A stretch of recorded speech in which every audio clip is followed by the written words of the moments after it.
South, BJP and Prime Minister himself has been working 24/7 overtime.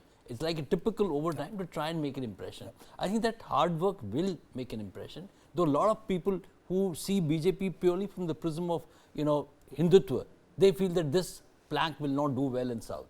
The other two planks which are equally at play from BJP's perspective, which is development, is going to play as a national It also player. tells me another story. And the story is sometimes you don't need big leaders for a party to expand. It is this state from which came Venkaiah Naidu and Jana Krishnamurti. That's right. So, and the party has grown with state level leaders.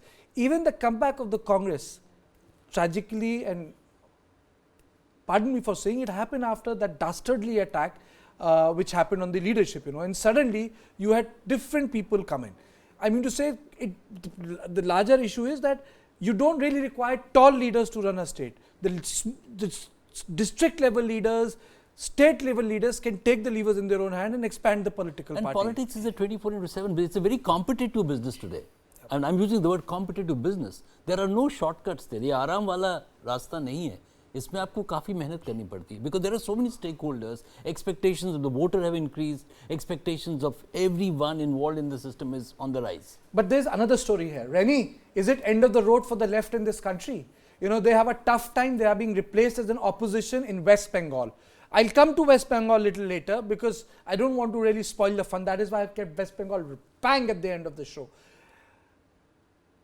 And I'm not going to say it, okay? And I'm not going to give out the data. Is it really end of the road for the left party? Please put the data of Kerala on screen. The Congress is doing pretty well there. BJP is making some sort of not a comeback, but it's getting 2 seats. What's happening with the left in Kerala? Well, for one, traditionally, if you have looked at the Kerala election pie, there was a phase where it was, mirroring the same thing in the northernmost extreme of Rajasthan. So, back in the days, it used to be 5 years for the Congress and then 5 years for the left party in power at the state assemblies. Now, this has changed over the last decade or so, when you're seeing this kind of an alliance formation that has allowed the left to stay in power for longer than the 5-year tenure that they used to enjoy earlier. So, to answer your question, they are in a bad place right now, the leftists. But I think Rahul Gandhi is in a safe place.